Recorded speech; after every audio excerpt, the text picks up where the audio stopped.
तपस्या में रत थे। देवताओं ने सोचा कि अब ये अवसर है कि हम असुरों का संहार करें। उन्होंने सबसे पहले बृहस्पति को इस कार्य के लिए प्रेरित किया। बृहस्पति शुक्राचार्य का रूप धारण करके असुरों के पास पहुंच गए। असुरों को लगा कि गुरुदेव तपस्या में से आ गए हैं। शुक्राचार्य के रूप में बृहस्पति थे। उन्होंने ये तक कह दिया कि देखो कहीं देवता लोग मेरा रूप धारण करके ना आ जाए, इसलिए तुम सतर्क रहना। यद्यपि वो स्वयं ही बृहस्पति थे, शुक्राचार्य का रूप धारण किया हुआ था और असुरों को उनके नाश करने वाली शिक्षा देने लगे। अब गुरु की जो आज्ञा है सो पालन करे। इसी मध्य में शुक्राचार्य तपस्या के अंतराल से लौटे। सामने देखते हैं कि असुरों को शुक्राचार्य बने हुए बृहस्पति शिक्षा दे रहे हैं। उन्होंने अपने शिष्यों से कहा कि अरे तुम पहचानते नहीं, ये देवताओं की कुचाली है। असुर लोग उल्टा अपने गुरु से ही कहने लगे, हाँ हाँ हम जानते हैं कि आजकल देवता लोग भी पाखंड का रूप धारण करते हैं, हम तुम्हारे बातों में नहीं आने वाले। शुक्राचार्य क्रोधित होकर के श्राप दे दिए कि जाओ तुम्हारा नाश हो जाए। शुक्राचार्य पुनः तपस्या में संलग्न हो गए। इधर बृहस्पति अपने वास्तविक रूप में आए। बृहस्पति अपने वास्तविक रूप में आए। अब सारे असुर ठगे गए,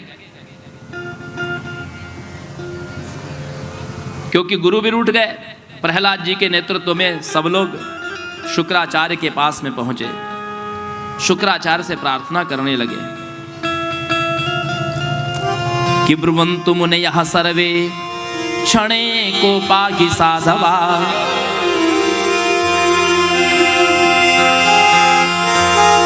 जलम स्वभावतः शीतम वन्यातप समागमत्, भवेत् तुष्णं वियोगाच्च शीतत्वम् अनुगच्छति। क्रोध चंडाल रूपो वै त्यक्ता सर्वथा बुधैः। प्रहलाद जी कहते हैं शुक्राचार्य जी से कि हे गुरुदेव, ब्रुवन्तु मुनयः सर्वे क्षणे कोपाहि साधवा। जो साधु पुरुषों का जो क्रोध होता है वो एक क्षण का होता है। जैसे जलम स्वभावतः शीतम वन्यातप समागमत्, जैसे जल का स्वभाव शीतलता है, लेकिन अग्नि के संपर्क में आने के बाद वो उबलने लगता है। भवेत् तुष्णं वियोगाच्च शीतत्वम् अनुगच्छति। भले वो अग्नि के संपर्क में आने से उबलने लगे, लेकिन अग्नि से उसको अलग कर दिया जाए तो फिर अपने स्वभाव में आ जाता है, अर्थात तो फिर से ठंडा हो जाता है, फिर से शीतल। इसीलिए क्रोध चंडाल रूपो वै त्यक्ता सर्वथा बुधैः। तो आप तो परम ज्ञानी है, आप इस चांडाल रूपी क्रोध का त्याग कर दीजिए। शुक्राचार्य ने शिष्यों को क्षमा तो कर दिया और कहा सुनो, तुम ऐसा करो, तुम मेरी माता ख्याति देवी की शरण में जाओ, भृगुपत्नी ख्याति देवी।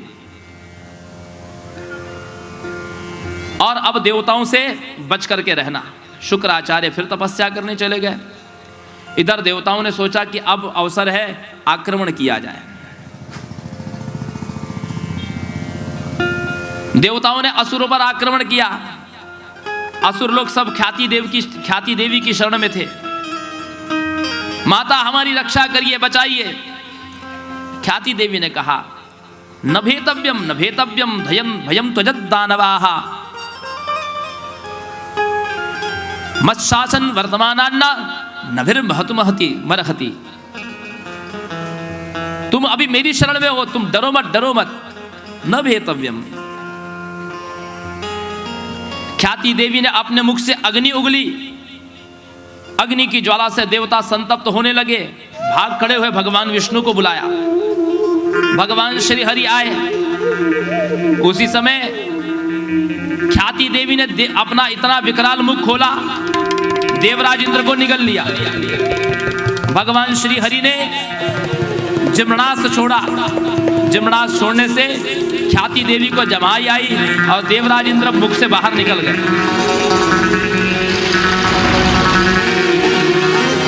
ऐसी श्रेष्ठ पतिव्रता देवी ख्याति देवी के आगे किसी देवता की कुछ नहीं चली। भगवान विष्णु को लगता है ये सारे देवताओं को ही कहीं भक्षण न कर जाए। भगवान श्री हरि ने सुदर्शन चक्र से ख्याति देवी का शीश काट दिया। भृगु पत्नी का शीश जो ही कटा, हा स्वामी पाहि माम कहती हुई उनका धड़ एक और शीश अलग गिरा। शुक्राचार्य के पिता भृगु ऋषि भी कहीं तपस्या में लीन थे। उन्होंने जो ही अपनी पत्नी का नाद सुना, द्रुत गति से वहां पर पहुंचे। सामने क्या देखते हैं कि उनकी भार्या का धड़ और शीश अलग अलग पड़ा हुआ है। और जब जाना कि ये अपराध भगवान श्री हरि ने किया है तो भृगु जी बड़े खिन्न हो गए, क्योंकि भृगु जी भगवान श्री हरि का बड़ा आदर करते थे। क्योंकि भगवान श्री हरि ने भृगु जी का श्रीवत्स लांछन, भृगु जी के चरण चिन्ह को अपने हृदय में धारण किया, जिसमें लक्ष्मी जी विराजमान रहती है। श्रीवत्स लांछन को भगवान ने अपने हृदय पर धारण किया है। और वही भृगु जी देख रहे हैं कि भगवान ने उनकी पत्नी का वध किया है। भृगु जी ने कहा कि प्रभु, आपको एक स्त्री का वध कभी शोभा नहीं देता, ऊपर से ब्राह्मण पत्नी, ब्राह्मण स्त्री का आपने वध किया है, इसका आपको प्रायश्चित करना पड़ेगा। प्रायश्चित क्या होगा आपका?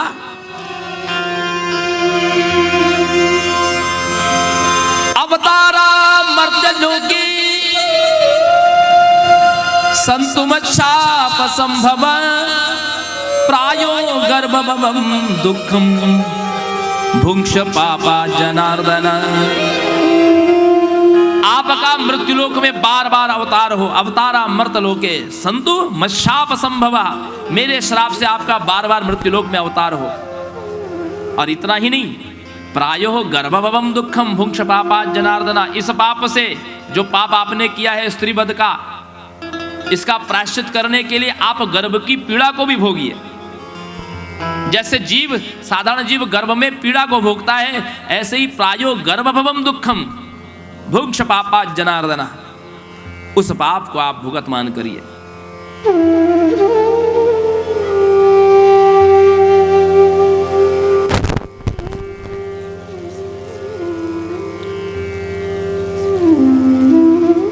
भगवान का अवतार क्यों होता है? यदा यदा हि धर्मस्य ग्लानिर्भवति भूधरः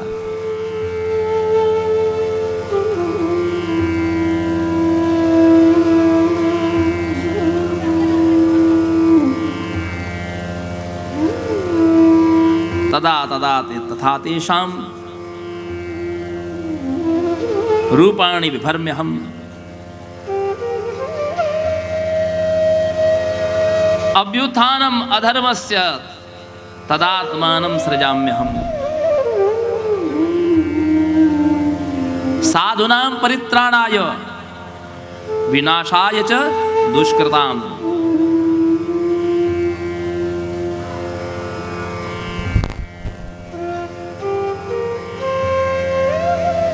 28वां द्वापर युग था।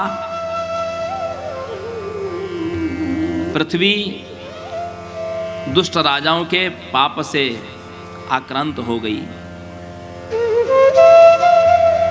कंस है, शिशुपाल है,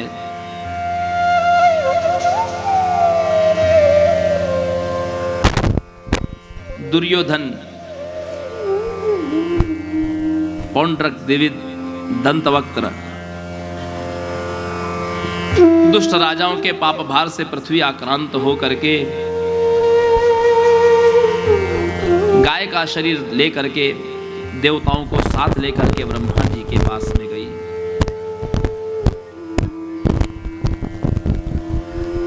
गौरभूत्वा श्रुमुखीं किन्नां क्रंदन्तीं करुणं विभोः उपस्थातन्तिके तस्मै व्यसनं समवोचत। ब्रह्मा जी इन सबको लेकर के क्षीरसाई भगवान विष्णु जो भगवती पराम्बा के आशीर्वाद से समर्थ हुए थे, जो अवतारों के अक्षय कोश हैं, जिनको भृगु ऋषि ने श्राप दिया है, ऐसे नारायण तत्र गत्वा जगन्नाथम देवदेव वृषा कपि पुरुषम पुरुष सूक्तेन उपतस्ते समाहिताः। पुरुष सूक्त से क्षीरसाई भगवान नारायण की स्तुति की।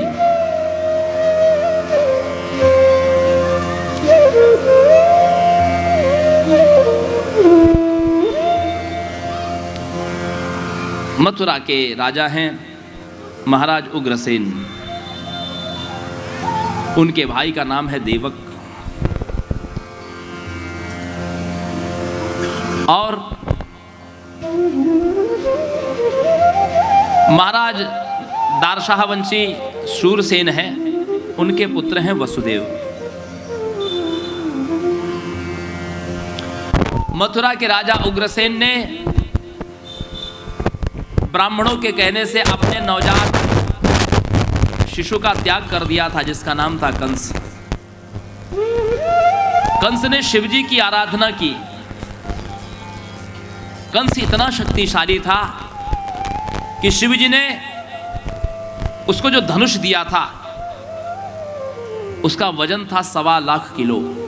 1.25 लाख किलो का धनुष था, जिसको अकेले कंस उठाता था, जिसके बल पर उसने दिग्विजय प्राप्त की। लेकिन ब्राह्मणों से द्वेष करता था, क्योंकि ब्राह्मणों के कहने से ही उसके पिता ने उसको घर से निकाल दिया था। और अपने पिता से भी दुर्भावना रखने के कारण उसने मथुरा के सिंहासन से उनको पदच्युत किया और स्वयं राजा बन गया। अपनी बहनों के प्रति विशेष स्नेह रखता था। महाराज देवक की 7 कन्या थी, पौरवी, रोहिणी, भद्रा, मदिरा, रोचना, इला। देव की प्रमुखा आसन पत्नियां अनक दुंदुभे है। शूरसेन के पुत्र वसुदेव, शूरसेन की भार्या का नाम था मारिशा। मारिशा से पुत्र जो हुए थे उनका नाम था अनक दुंदुभी, अर्थात वसुदेव जी, क्योंकि इनके जन्म के समय देवताओं ने दुंदुभी बजा करके इनका स्वागत किया था। वसुदेव जी को धर्मज्ञ और सर्वगुण संपन्न जान करके अपनी 7 कन्याएं महाराज देवक ने वसुदेव को दी थी। देवकी कंस की चचेरी बहन है। कंस देवकी को बड़ा स्नेह करता